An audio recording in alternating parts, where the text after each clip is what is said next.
Welcome বন্ধুরা, নতুন আরেকটা ব্লগে তোমাদের সবাইকে স্বাগত। আমরা আগের ভিডিওতে দেখেছি হাওড়া থেকে কালকা স্টেশন পর্যন্ত জার্নি। তো এখন আমরা দেখতে চলেছি কালকা থেকে সিমলা পর্যন্ত টয় ট্রেনের জার্নি, যেখানে তোমরা দেখতে পাবে মনোরম এবং শ্বাসরুদ্ধকর দৃশ্য।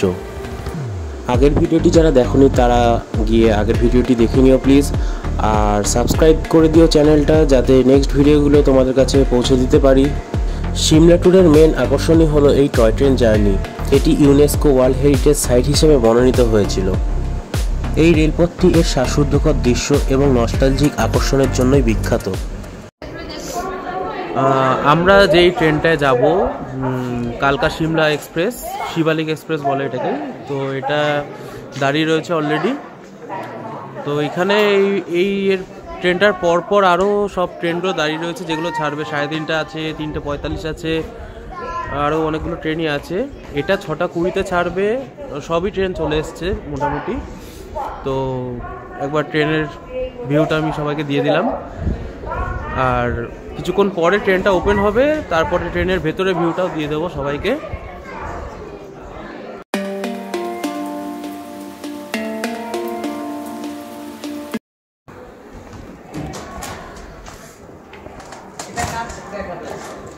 ছবি ভালো আসবে মনে এখানে না? ছবি তো আসবে, হোয়াটসঅ্যাপে নিয়ে নেব।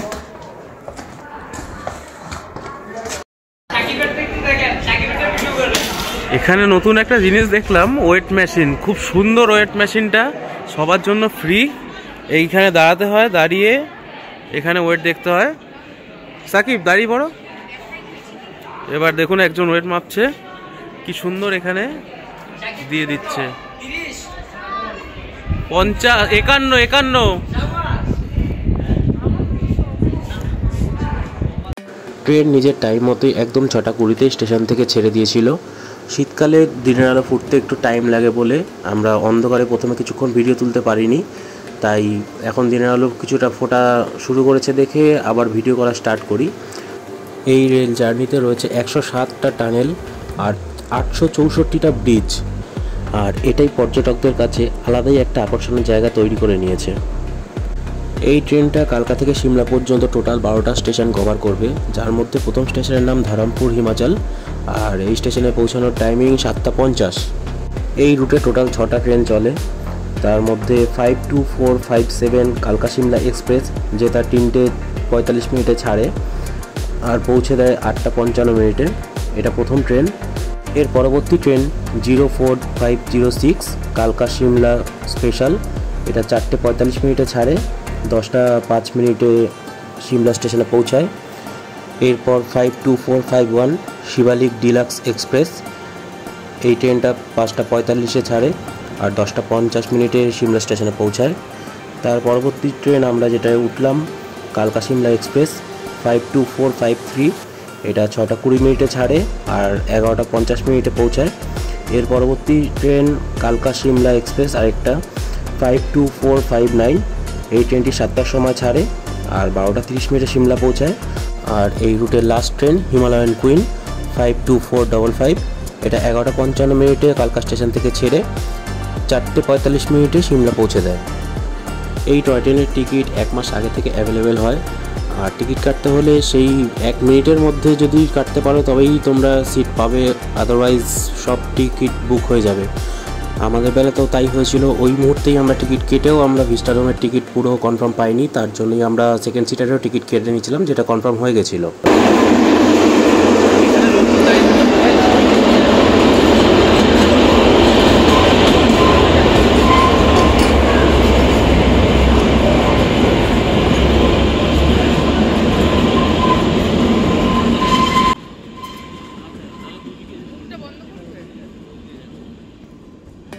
আর কালকা পৌঁছাতে আমাদের যে কনফার্ম ছিল না ভিস্টাডোমের টিকিটটা, সেটা কনফার্ম হয়ে যায়। তো আর যেহেতু আমাদের কাছে 4টে টিকিট হয়ে গেছিলো, সেই জন্য আমরা বাংলাদেশি বন্ধুদের বাকি সেকেন্ড সিটারের 2টো সিট দিয়েই দিই, কারণ না হলে ওদের আবার জেনারেলের টিকিট কেটে উঠতে হতো, ওরা সেকেন্ড সিটার বা ভিস্টাডোম কিছুই পেতো না। ওখান থেকে যদি টিকিট কাটা হয় তবে শুধুমাত্র জেনারেলেরই টিকিট পাওয়া যায়। লাইফে ফার্স্ট আমি এই টয় ট্রেনে উঠি, তো বাইরের দৃশ্য দেখে মন এতটাই ভরে যায় আমি ভাষা হারিয়ে ফেলি। তো বন্ধুরা, তোমরাও একটু এই মনোরম দৃশ্য উপভোগ করো।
এটি একটি ঐতিহাসিক ন্যারো-গেজ রেল লাইন যা ভারতের হিমাচল প্রদেশের মনোরম পাহাড়ের মধ্য দিয়ে ঘুরছে। এটি 2008 সালে ইউনেস্কো ওয়ার্ল্ড হেরিটেজ সাইট হিসাবে মর্যাদা লাভ করে। 20 শতকের গোড়ার দিকে ব্রিটিশ ঔপনিবেশিক যুগে নির্মিত রেলপথটি ছিল প্রকৌশলের একটি কীর্তি, যা সমতল ভূমির কালকা শহরকে ব্রিটিশ ভারতের গ্রীষ্মকালীন রাজধানী সিমলার সাথে যুক্ত করে। রেলপথটি প্রায় 96 কিলোমিটার জুড়ে রয়েছে। যাত্রার সময় যাত্রীরা শিবালিক রেঞ্জ, পাইন আচ্ছাদিত পাহাড় এবং মনোমুগ্ধকর উপত্যকার দৃশ্য উপভোগ করতে পারেন। শীতকালে জেনারেলি এই রুটটি বরফেই ঢাকা থাকে। এই রেল লাইনের বারক টানেলটি ন্যারো-গেজ ট্র্যাকের জন্য বিশ্বের দীর্ঘতম টানেলগুলির মধ্যে একটি। টানেলটি প্রায় 1141.61 মিটার বা 3750 ফুট লম্বা। কালকা সিমলা রেলওয়েকে সিমলার মুকুট গৌরব বলে মনে করা হয়। ট্রেন যাত্রা এই অঞ্চলের ঐতিহ্যের একটি অবিচ্ছেদ্য অংশ এবং হিমালয়ের পাদদেশে একটি স্মরণীয় এবং মনোরম যাত্রার জন্য পর্যটকদের জন্য একটি প্রধান আকর্ষণ হিসাবে অব্যাহত রয়েছে। তো দেখতে দেখতে আমরা আমাদের যাত্রার প্রথম স্টেশনে পৌঁছে গেলাম, ধরমপুর স্টেশন।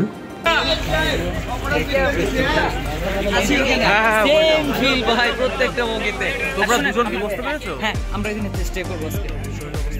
দুজন বসতে পেরেছো? হ্যাঁ, দুজনই বসতে পেরেছি। তোমরা এর পরের স্টেশন যাবে, এটা চলে এসো। হ্যাঁ ভাই, কি বলেন, এটা কি এমনি বলতে হয়? কোনটাতে আপনারা D2? হ্যাঁ হ্যাঁ, D2।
এরপর দেখতে দেখতে পরবর্তী স্টেশনে পৌঁছে গেলাম। এই স্টেশনের নাম কুমারহাটি স্টেশন।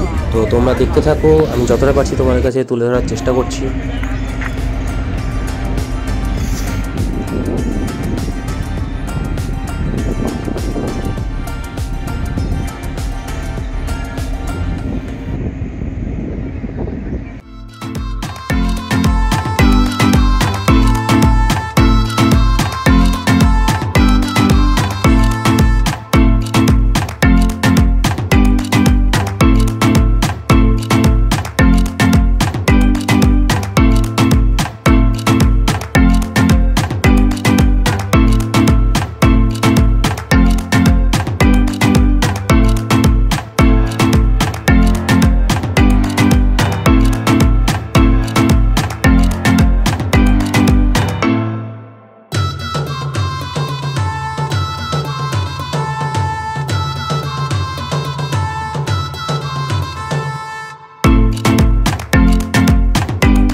রাতে ট্রেনে চেপে সিমলা গেছেন কখনো?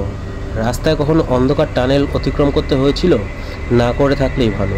পরবর্তীকালেও যাতে টানেল 33-এর ভেতর দিয়ে যেতে না হয় সেদিকে খেয়াল রাখবেন, কারণ আর 5টা জায়গার মতো সেই জায়গা নয়।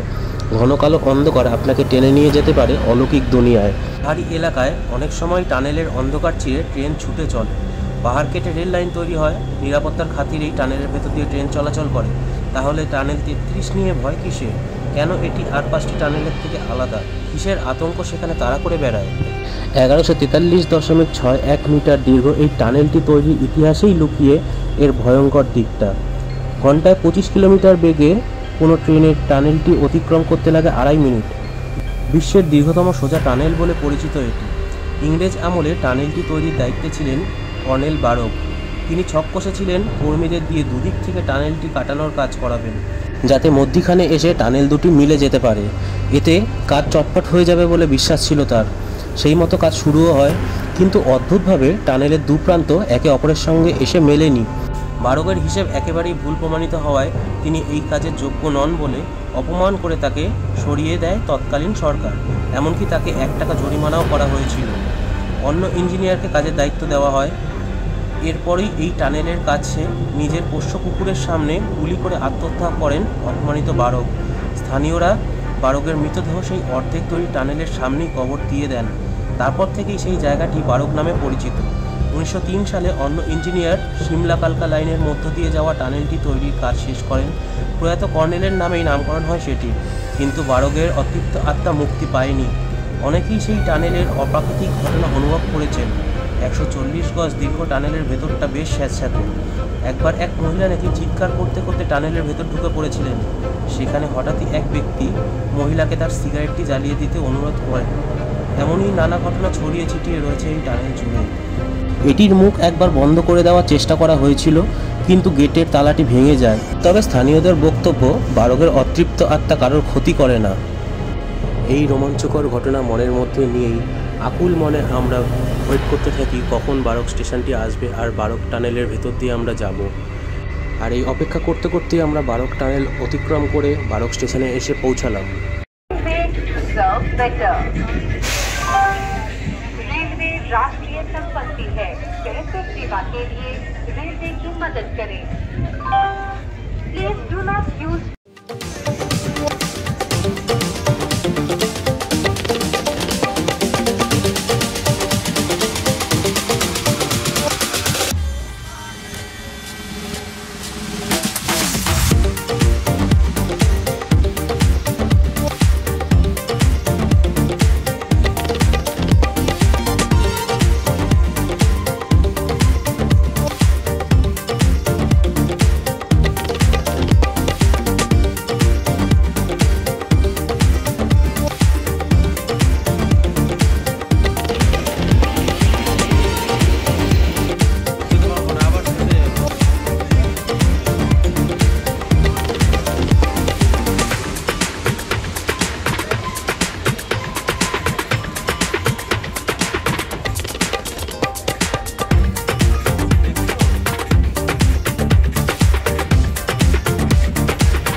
সরা নোটটা সরা।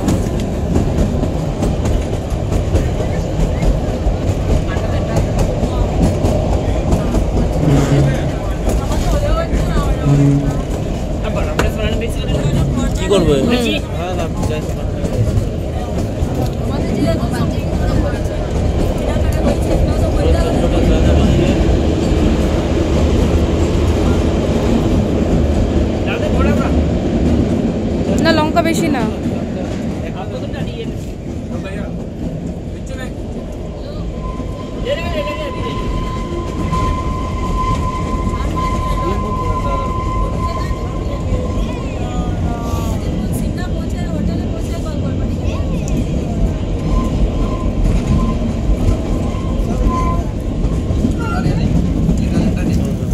নাও না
আমরা এভাবেই মজা করতে করতে এই রোমাঞ্চকর জার্নিকে সাক্ষী রেখে আমাদের গন্তব্যস্থলে পৌঁছে গেলাম।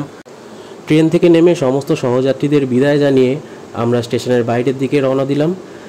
স্টেশন থেকে বেরিয়েই তোমরা সবাই ট্যাক্সি স্ট্যান্ড দেখতে পাবে। আমরা আমাদের হোটেলের সাথে কন্ট্যাক্ট করে রেখেছিলাম বলে তারা আমাদের জন্য গাড়ি পাঠিয়ে দিয়েছিল হোটেলে যাওয়ার জন্য। তো আমরা সেই গাড়ি করেই হোটেলে পৌঁছেছিলাম। এই ভিডিওটা আপাতত এখানেই শেষ করছি। নেক্সট ভিডিওতে থাকবে সিমলা ট্যুর, মানালি ট্যুর, আরও অনেক কিছু। তো আমার এই ভিডিওটা যদি তোমাদের সবার ভালো লেগে থাকে তাহলে লাইক করে দিও, বন্ধুদের সাথে শেয়ার করে দিও, আর সাবস্ক্রাইব করে দিও নতুন নতুন ভিডিওগুলো তোমাদের কাছে যাতে পৌঁছে দিতে পারি।